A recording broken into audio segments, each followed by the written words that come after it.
What is going on? What is going on, everybody? My name is Wadi The Crypto Hunter. How's everyone doing today? I hope everyone had a blessed day so far. And before we get into anything, please make sure you hit the like button and subscribe to my channel. Would really appreciate it. Get me going in the YouTube algorithm. So we have Steve the Canadian in the house. Woo! And Tim Shea. I appreciate you guys being here. First, I want to talk about BlackRock. There is a news that they already petitioned for Bitcoin ETF, which that's what made the market a little bit bullish again. But now to add more to that news, BlackRock actually petitioned to expedite what's going on. Jeff, what's going on, brother? I appreciate you being here. Welcome, welcome. So with BlackRock, trying to expedite the the ETF, the transaction, I feel like that's gonna be even better when it comes to Bitcoin because of the fi Why they share the fries, bro. Oh, you notice the Burger King in the back? But I just ate like a freaking, let me see, hold on. Bam. There you go. So I just ate a Whopper with double Whopper with bacon, cheese, and barbecue. Banging. So yeah, like I was saying, that's very bullish news to me, especially the minute that it gets approved because there has been ETF come out in the past. They all get denied. They all get denied. But I think with BlackRock, since they actually have a ton of money, I think this one is gonna get approved. So with that being said, let me bring up the chart, see what's going on with Bitcoin. And by the way, guys, I shouldn't have any lags or anything like that. The reason why I didn't stream or put up any videos before is because I was working on my computer. I actually managed to upgrade it to Windows 11 and everything. I even installed a new hard drive, which is a SSD hard drive, and it's supposed to be way better than the regular hard drive. So hopefully, no more lagging, no more issues, and yeah, I'm back full time now. Now, taking a look at the Bitcoin chart, for our chart is actually looking pretty good. It's looking bullish in my opinion. It's not oversold. And the star chart is size. So one thing that I explained before, when you see this happening in the star chart is size, it's usually an indication that Bitcoin is going to continue going up because the red line is kind of shorter than the blue line. Now, what does concern me though is that there's no volume going in either direction. There is no volume on the MACD going bearish, and there's no volume on the MACD going bullish. So, with that being said, it's just a sideways type of market. Let me see over here what we have. So far, it hasn't broken out certain triangle. It actually got rejected right here with that trend line. And we're just seeing what's going to happen next. But the same thing, 1 day chart, this is looking bullish. and this is looking bullish too. So, with that being said, I actually expect this week to be a little bit more green than anything. And if it doesn't, which I highly doubt it, but if it doesn't, then I think we are going to go into a mini bear run, but not too much because, like I said, there's too many bullish news in my opinion. So I don't think that Bitcoin is gonna start heading all the way down to, like a lot of us, even myself, thought 12K, 10K. I'm finding that a little harder to believe now more than ever. Now, moving on real quick to news. Let's talk about Don Juan. He gets he was found guilty for the forgery of documents right here, Montenegro. It says Don Juan found guilty in Montenegro fake passport case. Says Don Juan has been found guilty by a court in Montenegro of using a fake Costa Rican passport in an attempt to leave the country in March. The former co founder and CEO of Terra Labs was sentenced to 4 months in jail, according to a court statement. Don Juan pleaded not guilty on Friday, according to local media reports. He has he was already being held in custody in Montenegro for 6 months while the courts are considering an extradition request from South Korea. So the funny thing is that I thought the extradition request was already solved. So I don't know what is exactly that they're saying considering. I thought that was already a done deal. But then again, due to the fact that the US also wants him, maybe that's where they're having the biggest fight. Tim Shea says, I don't think it's really him in jail. Well, we wouldn't know Tim, but hopefully it is him.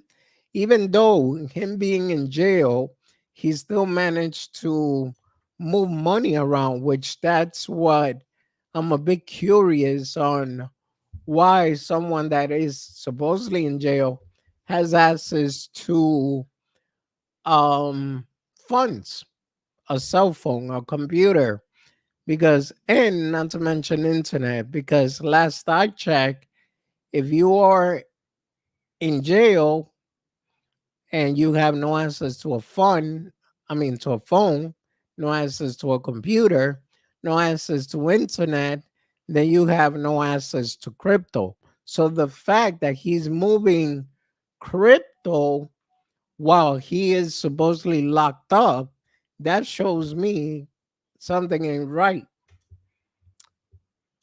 He still has plenty of money to buy his way out of things. Oh no, that I know for sure, Tim, for sure. We have Crypto Talk now in the house. Welcome, welcome, Max. Appreciate you being here, bro. So let me see. Tim Shay said, hey Max. So with that being said, let's look into our good old friend Gary Gensler. Former SEC advisor legal doctrine could end Gensler crypto crackdown. So the major question, doctrine could put an end to the ongoing crypto crackdown led by SEC Chairman Gary Gensler. The doctrine challenges the extent of regulatory authority and requires agency to obtain explicit authorization from Congress for major national economic or political matters. Now, before I get into this article, there's actually another article that I was reading by Forbes, and it was talking about how successful Gary has been throughout the years. But more than that, it's actually talking about the fact how he has this ambition, meaning his agenda is actually making it to the political party. So, right now, me personally, not for nothing, but if people dislike him now as the SEC chairman, I imagine him trying to be a president or vice president. How would that work? But I'll actually get the article next time so you guys could read it yourself. And it says a former advisor of the U.S. Security and Exchange Commission is shedding light on a legal doctrine that challenges the authority of regulatory agency and could potentially put an end to SEC Chairman Gary Gensler crypto crackdown. J. Crap. Okay, J.W. Barrett, associate professor of law, and George Mason, and former advisory committee member to Gensler and other SEC commissioner, broke down the importance of the major question doctrine in the latest episode of the Scoop podcast. The conversation centered around the recent lawsuit brought by the SEC against Binance and Coinbase. Overall, over alleged security law violation. And guys, bear with me because I'm getting used to this version of Windows. Okay. The major question doctrine relates to how court look at what executive agency do in the so-called independent agency and consider how much difference to give the things that they do. Barrett said these agencies, such as the SEC, receive broad mandates from Congress to regulate certain area. However, the specific are often left bulge, which has resulted in a significant expansion of regulation through agency rulemaking over the years, he added. Historically, the Chevron doctrine, a fairly differential approach to agency action, in Barrett's view, provided a framework for court to grant agency broad discretion. However, the major question doctrine, seen as as a competing doctrine, has gained traction among conservative and liberation-minded judges. Barrett suggests it argues that in an agency seeks to regulate a matter without specific authorization from Congress, especially if it involves national economy or political importance, it must first obtain explicit approval from Congress. Sorry, guys. Implication for crypto regulation. The major questions doctrine could have significant implication for the SEC regulatory action in the crypto space, while agencies like the SEC derive their authority from broad mandates. The major question doctrine demands clear congressional authorization for major regulatory decision. It could challenge the SEC reach and authority in regulating digital asset that operates on decentralized blockchain, Barrett said. Drawing on example where regulatory action went a step beyond what Congress intended. Barrett highlighted the how we test as a good analogy. The test determined whether a financial instrument qualify as a security, it dates back to 1946, relating to the Howie Company's sale of citrus groves to buyer who would then lease back to the land to Howie. Long before the advent of decentralized crypto network, similarly, the major question doctrine challenges the SEC jurisdiction on cryptocurrency, existing solely on decentralized blockchain. Very said. I think it is an argument that Coinbase and Binance are going to run with.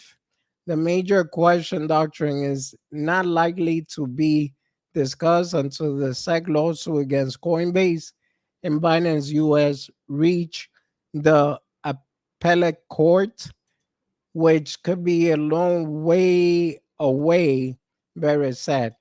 But it's one thing that looms over these cases without a doubt. Barrett ended the interview by saying he will continue to trade on Coinbase despite the SEC action against it. He said, I mostly trade on DeFi now, but Coinbase was a part of my early journey into crypto, and I'm not going to stop. He said, in fact, I'm excited to trade more on Coinbase now as a result of this.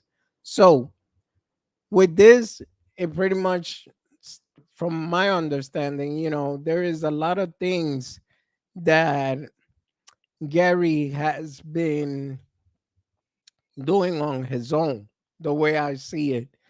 Like for example, with the Ripple case, obviously, that was something uncalled for, especially after the Howey test and all that, which back then it actually said that Ripple wasn't considered a security. So now he wants to consider a security out of nowhere, going against Coinbase, saying that Coinbase is selling unregistered security and is doing things that they shouldn't have. But yet, funny enough, he was the one that actually allowed Coinbase to become an IPO. So, what up, Brian Dow in the house? Welcome, welcome. So, if he allowed Coinbase to become an IPO and they check everything and everything was good, then what's the reason that he is trying to attack crypto? Now, Binance US, they actually came down to an agreement that they don't want to freeze the people asset because it wouldn't be beneficial for nobody. So that's a big win for both sides, I believe, because it's also stating that Binance Global or anybody from Binance Global should have access to Binance US funds. So there, I feel like it's a win-win for everybody in case the allegation were true. But the fact that they actually comply, I feel like all that could probably just be made up and that's it. Um, like I said earlier, the other article, which I should have brought it up today, it's where it's talking about Gary, political and vision in a sense. But unfortunately, I didn't get to take it out in time because, yeah, I was eating. I was being a fat one. All right. So this is another bullish news. That's why I said BlackRock bullish, but it's not only BlackRock. People, MasterCard submit fresh trademark application for crypto tech. MasterCard has filed a trademark application for blockchain and cryptocurrency related technology suite or suit. Patent attorney Mike Condolis discovered the application which suggests that MasterCard plans to develop software optimized for Bitcoin and blockchain transaction. Additionally, the company aims to facilitate crypto-based transaction by reducing connection between virtual asset service provider. And it says right here, MasterCard is continuing its move into crypto. The payment processor has filed a trademark application claiming plans for software for crypto plus blockchain transaction, interconnecting virtual asset service provide for crypto transactions.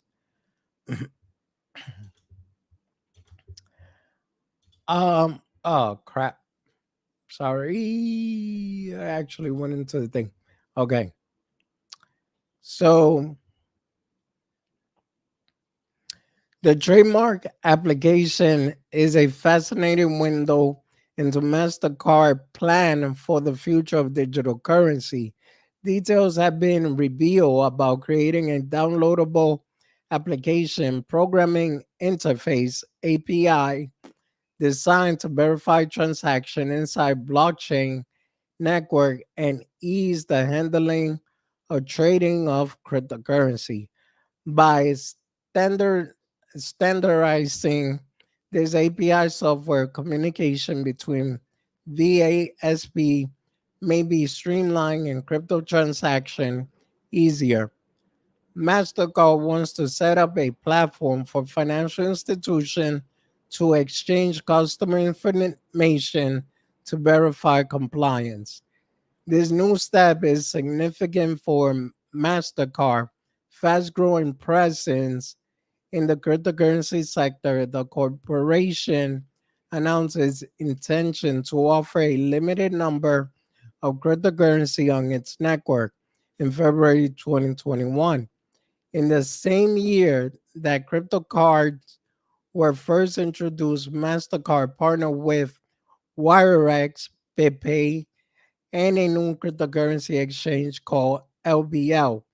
It also announced a relationship with Backed, a cryptocurrency business, to provide cryptocurrency centric credit card benefit and other goods.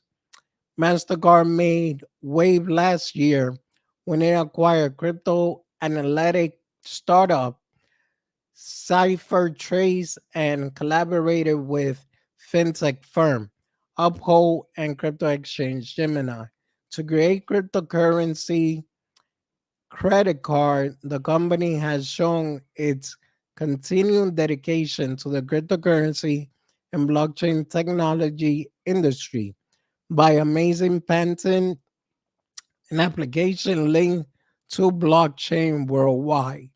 So, to me, this is bullish news because obviously MasterCard is like the biggest company when it comes to credit cards and debit card. But not only that, like imagine being able to pay your credit card bills with cryptocurrency, not just fiat money. You don't always got to go through a bank account so you can pay your credit card. Imagine just being able to pay um your card straight from your DeFi wallet, straight from BitPay, straight from um an exchange if there's any available. So that's why me personally, I like this news and I feel that it is very bullish. So I don't know what you guys think, but if you can, feel free to comment below. Um, Let me see. I'm just closing down some of the tabs. Okay, now this pre-sale I'm gonna talk about. I'm only talking about it because one, it's extremely cheap, and I even saw Forbes talking about this pre-sale, which is called Chancer. Now, oh, hold on. They will be using crypto in the background whether we realize it or not. See, Tim, that I agree with, but you know what? I want him to be able to be accessible to everyone. You get what I mean? Like right now, probably the big institution they're doing it, but I want it to be accessible for everyone. Like let's say I know there's a website I think that you could send the crypto and could pay off the bills for you. But I'm saying not like that. I think it's called Spencer's, if I remember. But not like that, man. I wanted to be able to just direct transaction. You got your account with MasterCard, you send your cryptocurrency, your Litecoin, XRP, whatever it is that you have, you send it, you pay your bill, done deal. That would be extremely great, in my opinion. Bullish though, it's is it Lemono? What the heck is Lemono, bro? Now, this one right here, if you talk about the pre-sale, is called Chancer. And this is the reason, like I was gonna do a solo video on it, but I figure might as well just do it while I'm streaming because I think it's might be worth something.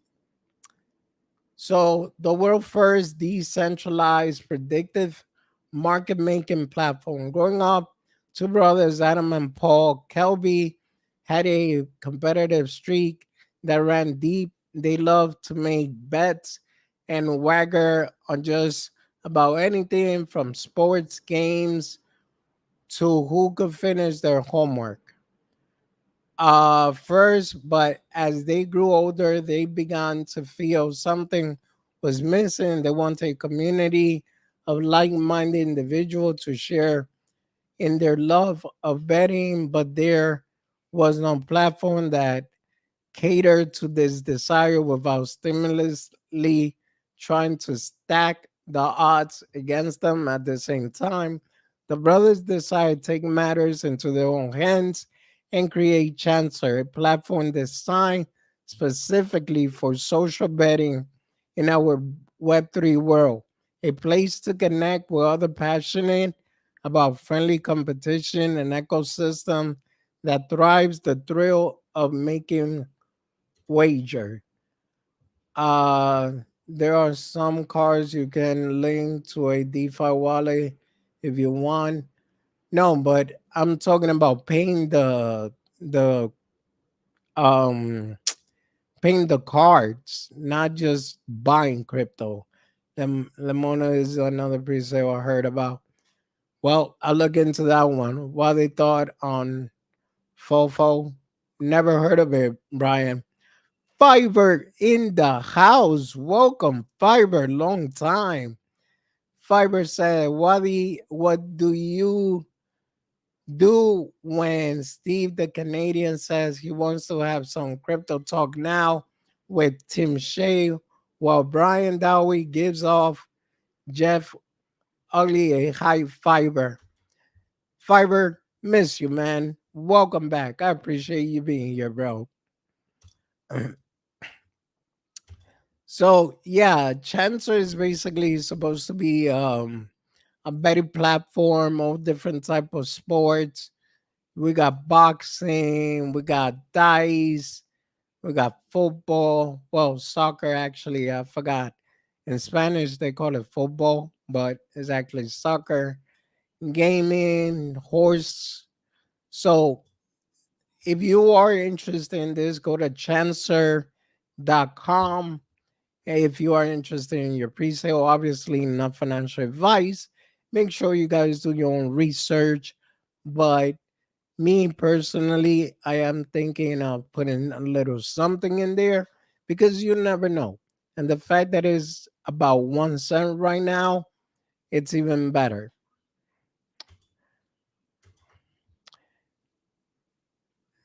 So that is it as far as that. So it says chance and power token holder with the unique opportunity to create, participate in, and profit from their very own predictive market based on their interests, expertise, and social opportunity. Live stream. With live streaming, you can even invite Chancer worldwide to weigh in on games of chance you encounter in real time, sports, elections, award ceremonies, and market moves. If there's a asset of outcome, Chancer is the place to craft a predictive market for it. Take part. Then, with your market made, it's time to lay out your custom market rule, set reward tier, and invite your fellow Chancer to take part. So, let me see. Tim Shea says, Fofo B2, Brian. I don't know, guys. Every time I talk about some weird name cryptocurrency, I feel like there's a second hidden agenda somewhere in there. Your game, your rules, your odds, now your chance. The world's first decentralized social predictive market platform has landed. So, Chancer has been in Benzinga, Bitcoinist, Crypto Monday, Coin Journal, Market Watch, Analytic Insight. Where I first saw it was in a Forbes article.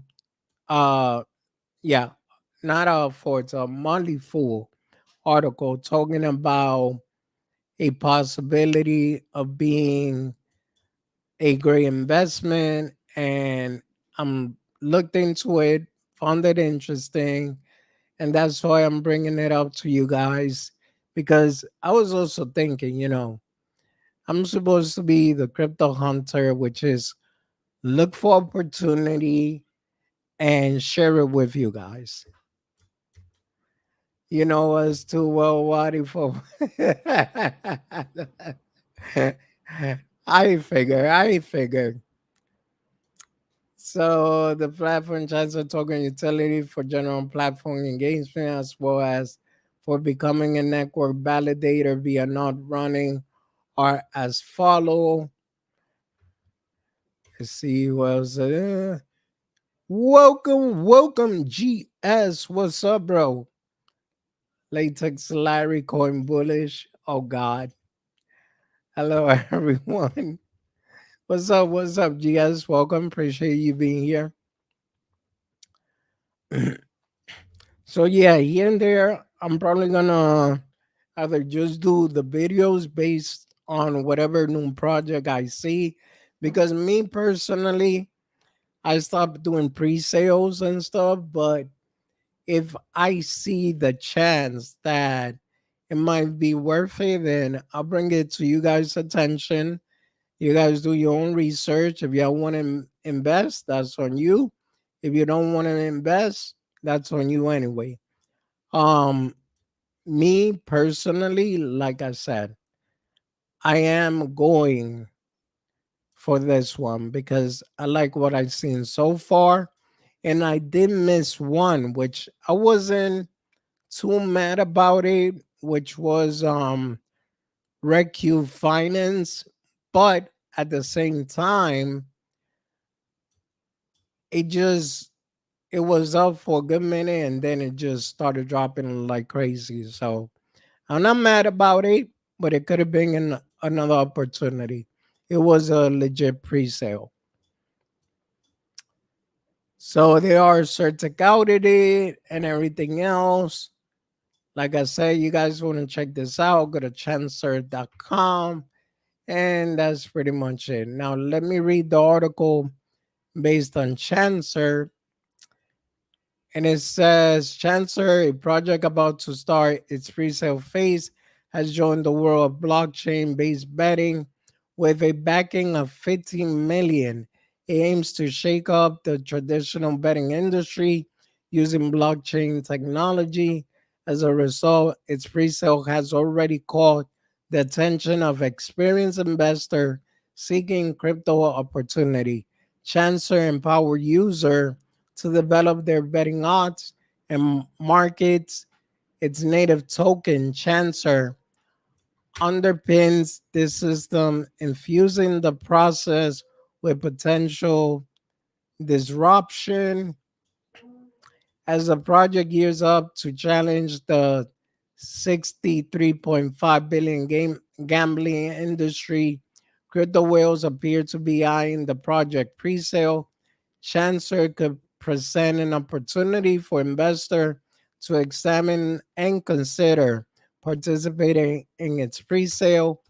What is Chancer? Chancer aims to redefine the betting landscape using blockchain conservation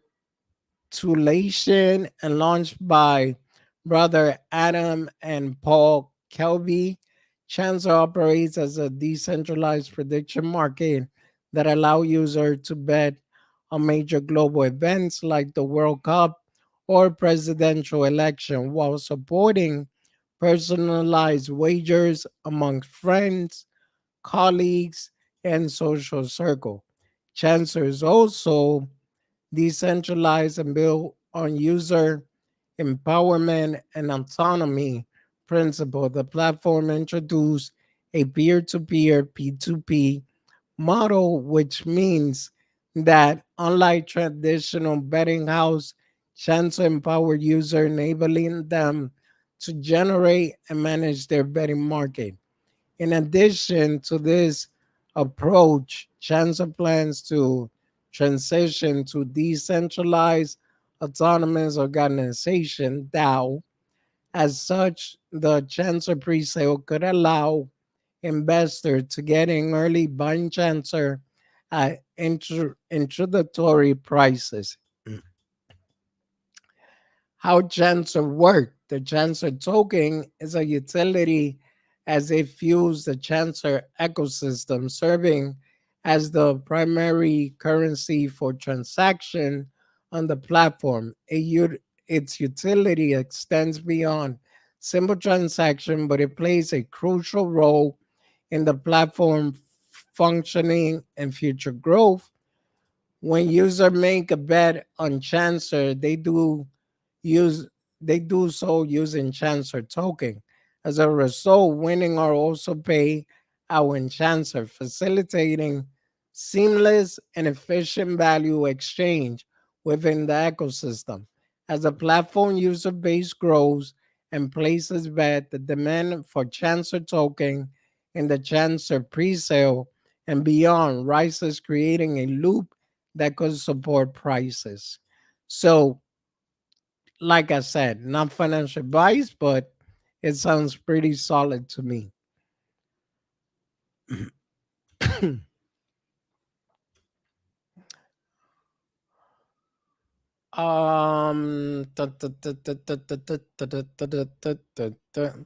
Let me see what you guys said here. Brian, Tim, Brian. Okay. Now,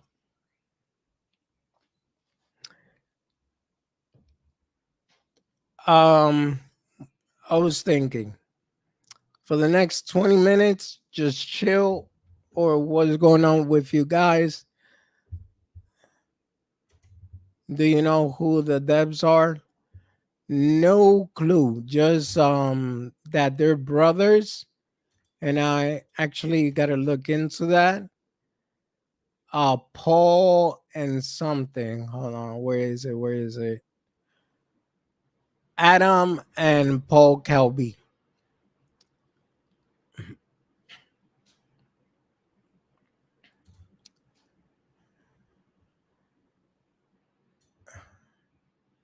There you go. I knew I saw them doc somewhere. That's their developer.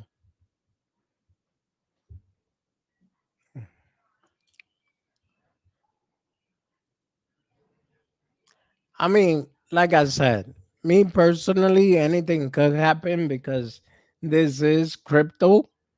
Now, GS, what happened to those Metropolitan guys? Bro, they freaking rug. So there's rumors that Sway is behind everything. If you don't know Sway, Sway is actually from BTFA. Oh crap. Hold on. Hey bro, I'll call you back because I'm doing the live stream. Give me like 20 minutes. All right, later. All right, bye. My bad. That's my brother from another mother. So, yeah, long story short, Sway was the one that created in BTFA, Swing DAO, the BTFA NFTs, and blah, blah, blah. At the end of the day, um, that project turned out to be a freaking rug pull. And Metropolitans was supposedly Marlock's project, which it turned out that it wasn't him. He didn't own the project or anything like that. But when he approached me about it, he said that he did own the project, that that was his project that he was working on way before BTFA. Because the first thing I asked him is, are you sure Sway don't have anything to do with it? So, long story short, some say that yeah, Sway was behind it the whole time.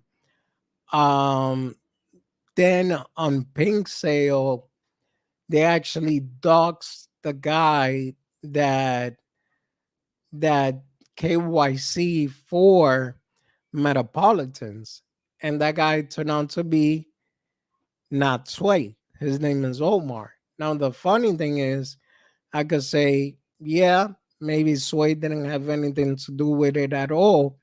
Or I could just say that the guy got paid to do the doxing. He agreed to it, and that's it. Sway pretty much gets away with it because the person face that shows up as a developer is some dude called Omar, and he's from Spain. I actually have the detail, and you could go to Pink Sale Ecosystem on Telegram. Just make sure it's not the fake one, and you'll be able to see who that guy is. But at the end of the day, it doesn't matter. They still use every YouTuber and play everyone, pretty much.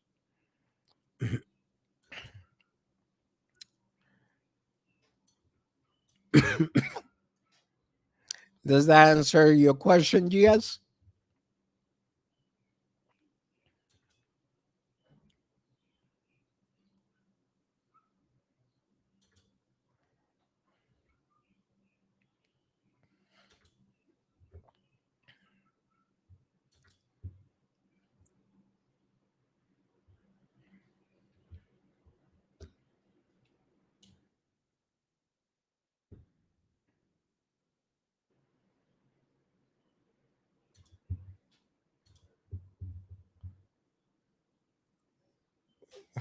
Yeah, we all were, man, because so the funny thing, since I was in the chat,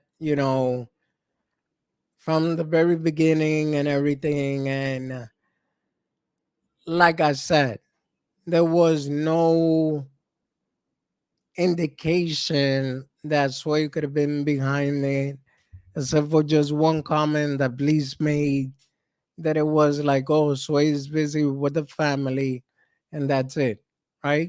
But it didn't cross my mind that he had anything to do with the project. Now, the funny thing is that there's a lot of contradiction.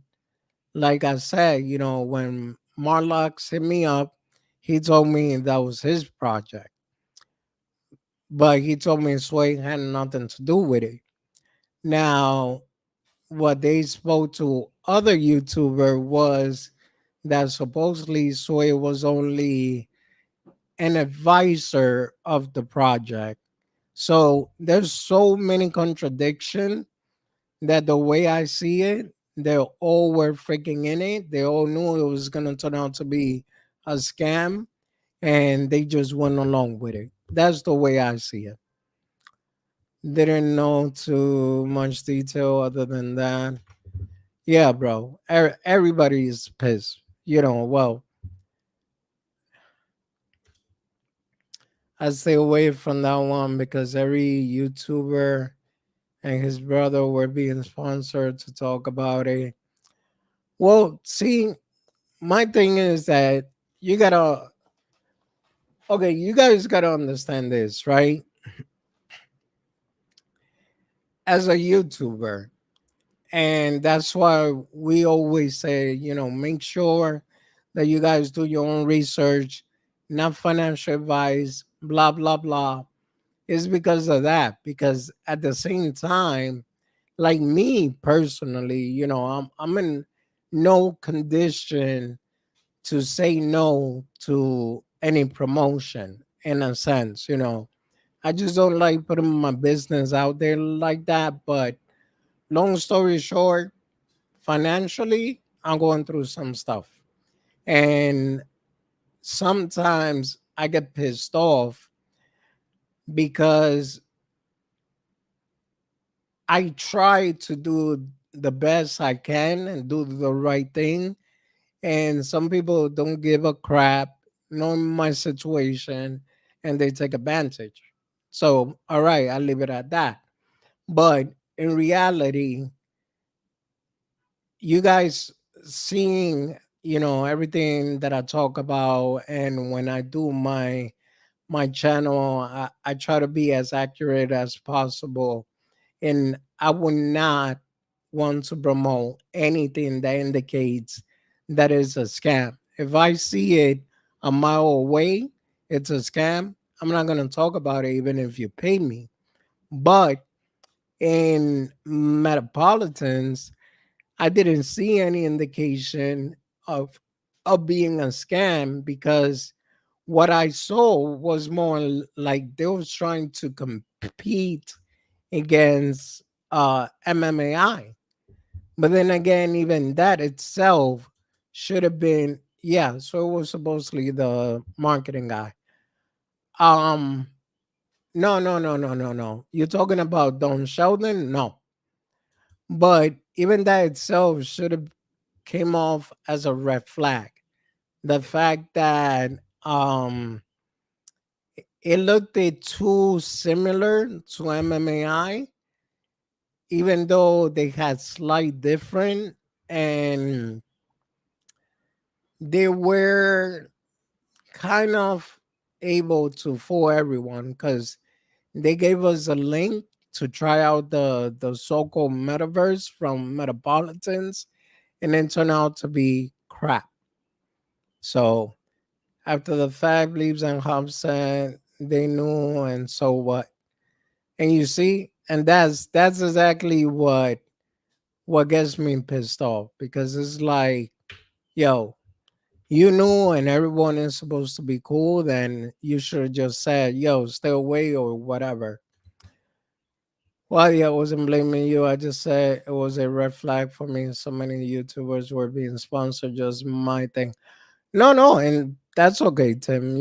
Like I said, obviously, the fact that you're still supporting and coming here every time I live stream, bro, and comment on my videos, I know you ain't blaming me, and I actually appreciate it. But my thing is, like, at times I get upset because it's like, man, you trying to take a step forward, and here comes somebody or whatever does something to actually push you backward. And that's the part that sucks for me. And I was even talking to my mom about that today. I was like, not for nothing, but at times I feel like, when would I ever get a break? I've been trying to do the right thing. I try to do everything as far as, like, I don't know if you guys believe in God or not, to each his own, but I believe in God and I try to behave accordingly. But from time to time, I do question God on the fact that, man, why is it that I see so many people that's harming others and they're doing great? And then I'm over here, trying to do the right thing, try to follow every one of his rules, and yet I haven't been able to catch a break. And even my channel at times, like I'm doing this for a lot of reasons, but my main reason, other than helping you guys, is that I want to get out of the government system. I want this to be a, you know, let's say an example. If I'm able to make even 2K a month just from YouTube, I'll be happy because I know I'll be able to live okay. It's bad for all of crypto. Yeah, it sucks because they made good people look bad. Wadi Sean. Yeah, and that's exactly my point, yes. And you know what's even worse, bro? Like Marlocks, I thought we was cool. Like he literally hit me up and he has my number. I had his. And we both came from a project that rocked everyone too. And we've been cool since, or at least that's what I thought. And at the end of the day, obviously the evidence is there. He didn't give a shit. And he decided to drag me along with this whole BS. Because if he knew that it was going to be a rug pull, he should have just been like, okay, since I know how serious you are about your channel, I'm not going to bring you on. But in general, he shouldn't brought up anybody if he already knew that that was going to be a rug pull. And there are some real bad actors out there. Iraqi dinar revolution. Take a look into that. Not financial advice. Okay, I'll look into it, bro. But yeah, like, okay, when you become a content creator, the first time you start doing a couple of projects for free, right? Like for example, AMAs, and you bring all sorts of projects, and that's something that I did myself in the beginning. Every YouTuber goes through it. Every does it because they need the subscribers to grow, right? Now, this is the funny thing. I was always as careful as possible to bring the right project on my channel, right? But now, as I'm looking around and I looked about majority of the projects that I brought on here and did AMA with, majority of those projects, bro, they're nowhere near to be found. And what's even crazy is that one of those projects I spent a good penny on. And at the end of the day, I have like probably in total out of the 5 NFTs that I bought, I could probably take out 13 bucks. So that's why I decided to switch up my style. I decided to talk more about, crypto news, a little bit of reading the chart. And like I did today, if I see something that might be worth it, that you guys are not gonna get wrecked, then that's it. Um, I do know a lot of other pre-sales of risky coins, but I don't want to do that either because if I bring out a couple of risky coins and let's say 3 out of 5 actually make it, then I'll be okay. But let's say when it's actually 4 that don't make it and only one makes it, then that makes me look pretty much bad. Wadi the Kuwait dinar lost most of its value after first Iraq war, then after Iraq lost, Kuwait's dinar regained its value. Okay, Tim, yep, makes me want to stick with blue chips. Yeah, and even that is an issue. Because when I really like, look, let me go to my own channel real quick. When I started YouTube, I wanted to just talk about blue chip projects, right? But you know what? Blue chips weren't getting me an audience. Why? Because they already have majority of the audience they need. They're already a big crypto in the space. So it's like for you to actually get paid from a blue chip or anything like that, bro, they won't even look your way. Hold on. But look, if you looked at shit, show notifications, whatever. Allow. Yeah, like I said, I just switched the thing. So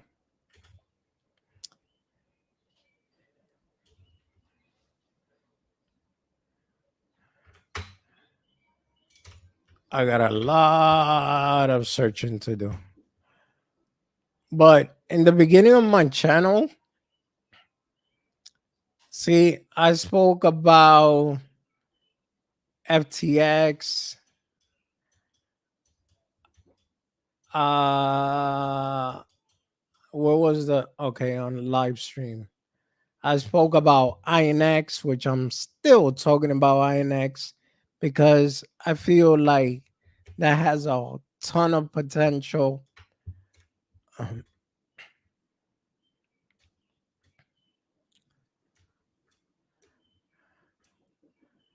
Uh, I'm looking for like my first episodes.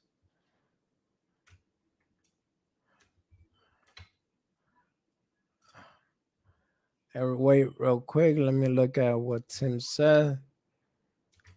These tokens are straight up gambling. You can do all the research, but still, no. And that's the part that actually sucks, Tim. Because yeah, sometimes you do all the research and everything adds up, and at the end of the day, if they decide to pull anything, then that's it. So this, I was just talking about certain crypto, right? Back then was Change, Terrario, and Bo. Archneko, that was the biggest mistake, and that was the biggest rug, right? But then I started talking about Panda Project. Panda Project was actually, and it still is, a legit project. They're working on a platform, something like YouTube. Look, I spoke about Luna. Um, in here, I spoke about INX and all these things. And this is when I started switching it up a little bit more. And I was promoting, Bitcoin, Luna. I was talking about good, solid projects. Now, what was the problem with that? The people really didn't want to hear much about good, solid projects. So I started switching it up. I started looking into what the community was more into. Back then, BTFA was doing good. Bollocks token was doing good. I spoke about Pi Network, which it was going to launch the mainnet on June 28th. Now they're saying that they're missing some KYC. So I was doing all that, right? And trying to work on just talking about whatever is solid and legit at the end of the day, not too many people were interested. Literally, I probably would have had like two in my chat, and one of them was Steve, and also Tim started coming by.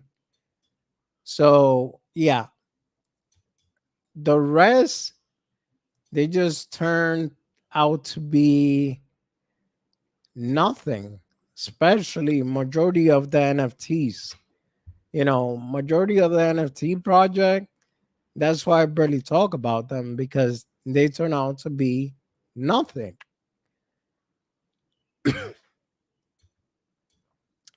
So, with that being said, here I am. I hear some change later and trying to get the YouTube algorithm to actually recognize you as a content creator. It has been tough. Um, Getting the YouTube algorithm here. Let me switch. Oh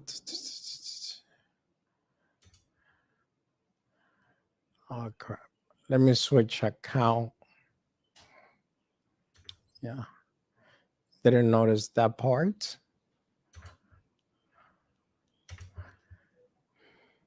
There we go.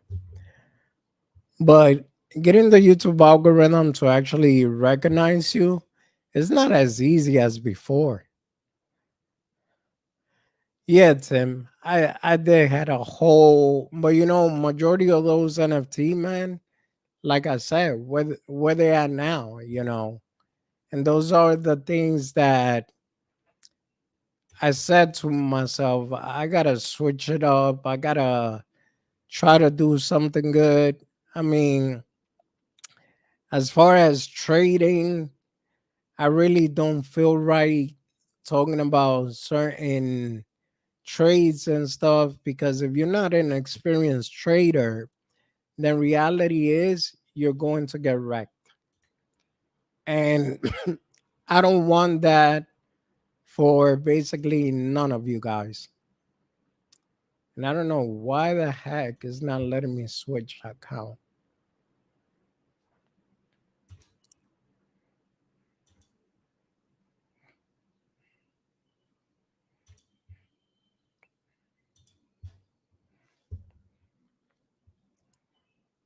Yeah, I'm gonna have to switch this, sign out, sign in.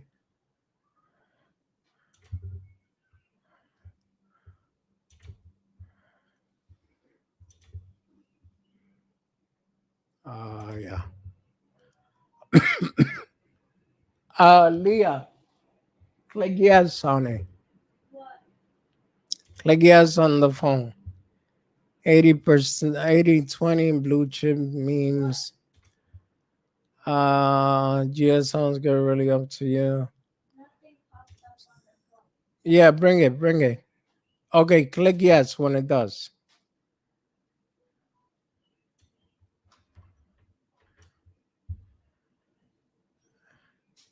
If you don't see it, let me know.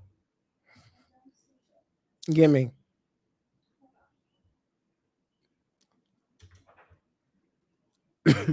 So you think 80% blue chips, 20% meme coins?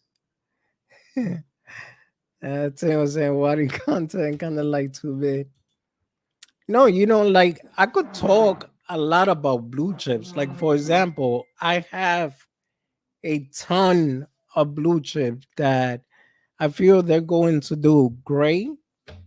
And like that's why I even started doing the AI videos. Those are based on blue chips that I've been researched and I felt like they're gonna do great. But then even the AI stuff, you know, some people don't wanna hear another robot talking. So I'm like, okay.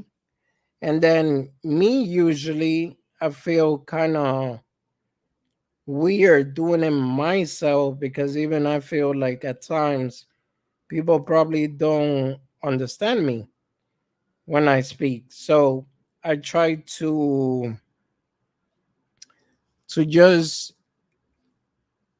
I try to do the AI videos, but at the end of the day, that actually started burying my channel more because YouTube detects when it's AI, meaning it's not your own content, so it becomes even a bigger pain in the rear. Okay, I'm gonna have to do this another time because it's not showing up the link. Let me click resend it. Or just throw Caroline thumbnails. Caroline on pogo stick would be a great thumbnail. All right, Brian, I'm gonna do it just for you, bro. Brian, no hands, no legs.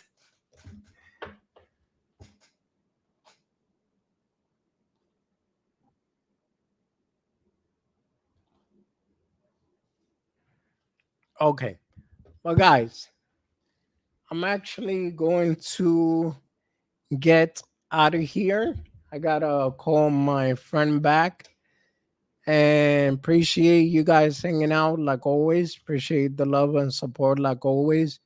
You could try reading the top 200 crypto by market cap. I could do that. I could actually do that. But really, like I said, man, appreciate the love and support always. Let me call my friend back. And with that being said, have a blessed night. I'll see you guys on Wednesday. And I've been even considering, coming back to doing 5 days a week, but I'll see because sometimes there is no news to deliver and it's kind of tough. That's Larry Gig, and later take care. All right, guys, have a good one. God bless ya.